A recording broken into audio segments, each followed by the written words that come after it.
રામ રામ. અશ્વ મારા આત્માના એક નવા એપિસોડની અંદર હું રવિ બસિયા જે છે આપ બધાનું સ્વાગત કરું છું. આજે વાત કરવી છે અશ્વ જે છે ઘોડાઓ જે છે એમની જાતિગત ઓળખ વિશે. કે માણસની જેમ જે છે ને અશ્વમાં પણ જાતિગત ઓળખને પાડવામાં આવી છે. અશ્વમાં પણ જાતિઓ નક્કી કરવામાં આવી છે. આ અશ્વ આ જાતિનો છે એમ એવી રીતે એમની જાતિગત ઓળખ નક્કી કરવામાં આવી છે. અને પછી એમને જે છે એ રીતે ટ્રેન કરી અથવા તો એમનામાં જેવા લક્ષણો દેખાય એ રીતે એમની જાતિઓ પાડવામાં આવી છે.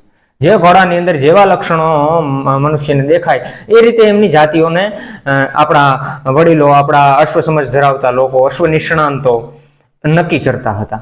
એટલે એવી રીતે એમની જાતિઓ પાડવામાં આવી છે. તો વાત કરવી છે માણસની જેમ જ અશ્વની જાતિગત ઓળખ અને કયો અશ્વ કઈ જાતિનો છે ને તેના વિશે પૂર્ણ માહિતી આપવી છે.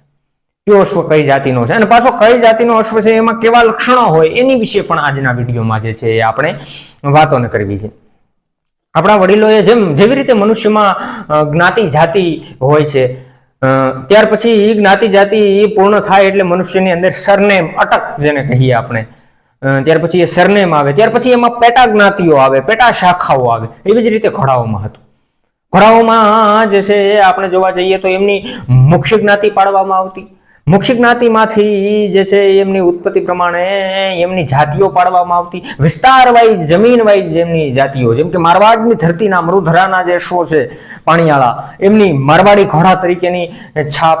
ત્યારબાદ સિંધ પ્રાંતના જે ઘોડા છે, કચ્છ પ્રદેશમાં રહેતા ઘોડાઓ છે તો એમને સિંધી ઘોડાઓ તરીકે ઓળખ.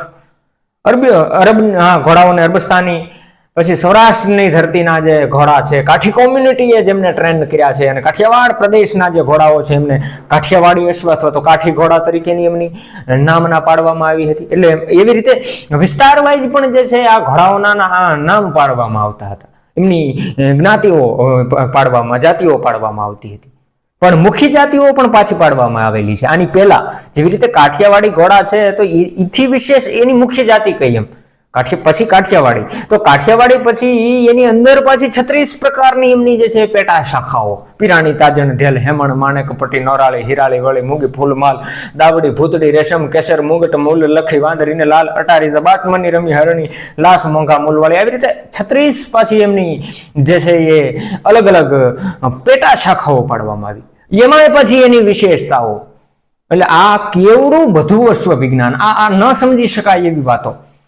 પણ આને ખૂબ ઊંડાણથી જ્યારે વિશ્લેષણ કરવામાં આવે, ખૂબ ઊંડાણપૂર્વક આમાં ઉતરવામાં આવે અને ખૂબ ઊંડાણથી આના વિશે ચર્ચાઓ કરવામાં આવે, પુસ્તકોનું વાંચન અદ્ભુત રીતે કરવામાં આવે, આપણા વડીલો પાસેથી માર્ગદર્શન આપણે મેળવીએ, ત્યારે આપણને આ વિષયોને સમજાય છે. આ ગંભીર વિષયો છે બધા ઘોડાઓના. જ્યારે કોઈ મનુષ્ય આપણને એમ કે આપણે જે છે અશ્વ વિશે તો બધું જ જાણીએ છીએ, તો સંસારમાં એ ખૂબ અઘરી વસ્તુ છે. અશ્વ વિશે એવી રીતે બધું ન જાણી શકાય. એમના વિશે બધું જાણવું હોય તો એક અદ્ભુત સમય જોઈએ, એક અઢળક સમય જોઈએ, ત્યારે અશ્વ વિશે જાણી શકાય. આમાં હું વિશ્લેષણ અને મારી પાસે જે કાંઈ માહિતી મેં આજે એકઠી કરી છે એ અશ્વોને જે છે જાતિગત ઓળખ વિશેની મારે વાત કરવી છે, એટલે એ માહિતીઓને મેં એકઠી કરી છે આજે. પણ પછી નવી અવનવી માહિતીઓ અને જાતિગત ઓળખ વિશેની તો પછી ઘણી બધી વાતો થઈ શકે. જેમ કે કાઠિયાવાડી ઘોડા છે તો એની કઈ રીતે કાઠિયાવાડી નામના, કઈ રીતે એમની પેટા શાખાઓ, કઈ રીતે શું ઘોડી છે તો એમની શું વિશેષતા. મારવાડી અશ્વમાં પણ એમ પાછું ઘોડી કરતા પાછા ઘોડાઓ જે છે તો એનું અલગ છે, એમના નામો પણ અલગ પાડવામાં આવ્યા છે. કાઠિયાવાડી 17 પ્રકારના તો ઘોડા છે, અશ્વ ઘોડીઓ તો છે જ 36 પ્રકારની. પછી આમાં પાછું એમય છે કે કોઈ લોકો પોતપોતાની સમજ પ્રમાણે અથવા તો પોતપોતાની વિશ્લેષણ પ્રમાણે કાઠિયાવાડીની 52 જાતિઓ ગણાવે છે, કોઈ લોકો 51 ગણાવે છે. એટલે બધા પોતપોતાની રીતે વિશ્લેષણો કરતા હોય છે. પણ આપણને જ્યાંથી માહિતીઓ મળી છે એના વિશે આપણે વાત કરીએ. અને મુખ્યત્વે કાઠિયાવાડી ઘોડાની 36 જાતોની જ વાત વધુ થાય છે. પણ આજે આપણે એ 36 જાતો વિશે વાત નથી કરવી.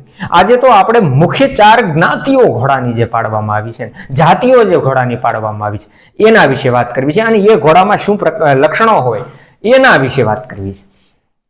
શરૂ કરીએ આપણે, વધારે સમય નથી લેવો, ઘણી બધી સમય લઈને આપણે ચર્ચા કરી ચૂક્યા છીએ. તો એ પહેલા આપ અમારી આ ચેનલ પર નવા હોય તો એને સબસ્ક્રાઇબ કરીને બેલ આઇકનને બાજુમાં જે બટન છે એને પ્રેસ કરી રાખો, જેથી કરીને આવા વિડીયોની નોટિફિકેશન આપના સુધી મળે.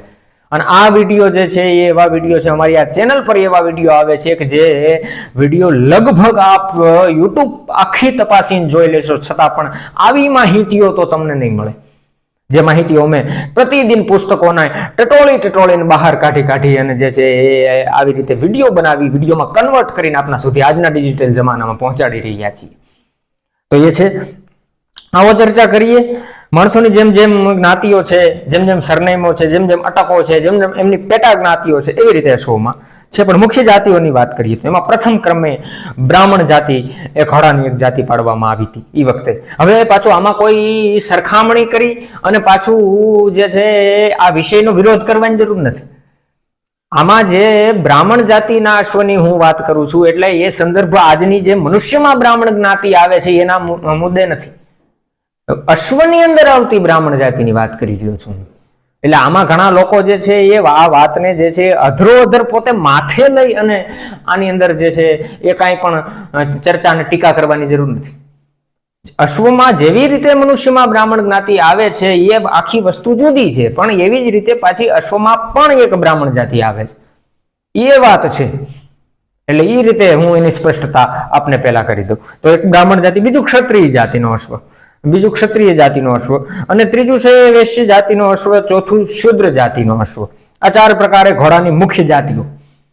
પછી એમાં પેટા જ્ઞાતિઓ છે, કાઠિયાવાડી છે, મારવાડી છે, પછી અરબી, સિંધી, ઘણા બધા અલગ અલગ હોય છે. ભારતની પ્રજાતિઓની વાત કરી રહ્યો છું. વિશ્વમાં વિદેશોમાં જે ઘોડાઓ છે એના સંદર્ભમાં આ વિશ્લેષણો પણ નથી હોતા અમારા. અને જે તે લેખકોએ પુસ્તકોના આલેખન કર્યા હોય તો એને વિદેશોના સંદર્ભમાં વાત ન કરી હોય એમણે આપણા રાષ્ટ્રના સંદર્ભમાં જે છે આ ચર્ચાઓને કરી હોય. મુખ્યત્વે બ્રાહ્મણ જ્ઞાતિનો જે ઘોડો છે, એટલે બ્રાહ્મણ જ્ઞાતિનો જેમ મેં સ્પષ્ટતા કરીને, બ્રાહ્મણ જ્ઞાતિ એટલે મનુષ્યમાં આવતી બ્રાહ્મણ જ્ઞાતિ નહીં, પણ બ્રાહ્મણ જાતિનો નામનો જે અશ્વ છે એ ઘોડાના લક્ષણોની વાત કરીએ તો એમની ઓળખની વાત કરવી હોય તો કેમ કરવી કે આ ઘોડો બ્રાહ્મણ જાતિનો છે. તો આ ઘોડા જેવી રીતે તાજણીઓમાં એક વાત મને વચ્ચે યાદ આવી ગઈ મારી રીતે, જેવી રીતે તાજણ ઘોડી છે તો એમાં પાછો પીરાણી તાજણ છે, એવી રીતે એક ભટના નોરની પણ તાજણ છે. તો એ અલગ નોર જેવી રીતે, એટલે એ એવી રીતે વાતો હોય આ બધી. એટલે એવી રીતે આ બ્રાહ્મણનો નોર છે તો એમની આ ઘોડાની શરીરની જે છે એ સુગંધ વાસ જે છે એ ફળ અથવા તો દૂધ જેવી મનાય છે. અને તે સ્વભાવે ગરીબ અને દયાળુ હોય છે.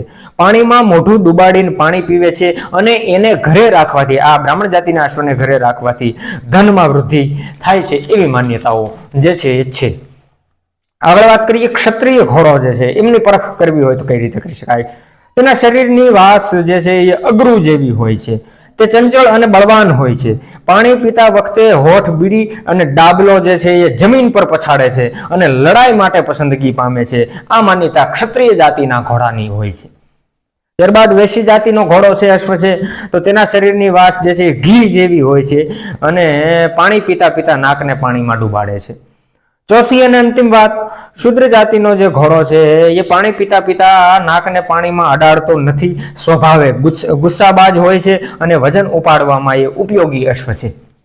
અને ઘોડા ખરીદતી વખતે તેના ગુણ, દોષ અને રંગ પરથી જાણકારો ખરીદી કરતા હતા. એમાં આ જાતિઓનું પણ એક સમયે મહત્વ હતું. દુર્ભાગ્યવશ આજના સમયકાળમાં આ રીતેનું મહત્વ ખૂબ ઘટતું જાય છે, જાતિગત મહત્વ ઓછું થતું જાય છે ઘોડાઓનું. એટલે આ બધી વાતો છે. આ રીતે ઘોડાની મુખ્ય જ્ઞાતિઓના નામો પણ એ વખતે વડીલો દ્વારા પાડવામાં આવેલા. તો આ હતી ઘોડાની જે છે જાતિગત ઓળખ વિશેની વાત. જો આપને આ વિડીયો પસંદ આવેલો હોય તો વિડીયોને લાઈક કરો, વિડીયોમાં કોમેન્ટ કરો આપને કઈ ટાઈપના કેવા કન્ટેન્ટ જોઈએ છે અને કેવા વિડીયોને આપને જે છે માહિતી જોઈએ છે, જેથી કરીને અમે એવા વિષયો ઉપર વિશ્લેષણ કરી, એવા વિષયો ઉપર જે છે સંશોધન કરી અને એ વિષયોને વાંચી ત્યારબાદ એમનું વિડીયોમાં કન્વર્ઝેશન કરી અને આપના સુધી આ ડિજિટલ રીતે પહોંચાડવાનો પ્રયત્ન કરીએ. અને બીજી વાત, આ ચેનલને સબસ્ક્રાઇબ કરીને બાજુમાં આપેલા બેલ આઇકનને ખાસ કરીને પ્રેસ કરો, જેથી કરીને આવા વિડીયો અઠવાડિયામાં દર 2 દિવસે અમારી ચેનલ પર અપલોડ થાય છે, સોમવારે અને ગુરુ અથવા શુક્રવારે. એની નોટિફિકેશન આપને સૌથી પહેલા મળે. આવા વિડીયો આપ યુટ્યુબ પર જે છે ગમે ત્યાં ગોતો તો એ ન મળી શકે આપને, એવા વિષયો અમે અમારી ચેનલ પર અપલોડ કરતા હોય છે. તો મળીશું એક આવા અશ્વના નવા કોન્ટેન્ટ સાથે અથવા તો એક ઐતિહાસિક કોન્ટેન્ટ સાથે. તો ત્યાં સુધી ધન્યવાદ. રામ રામ.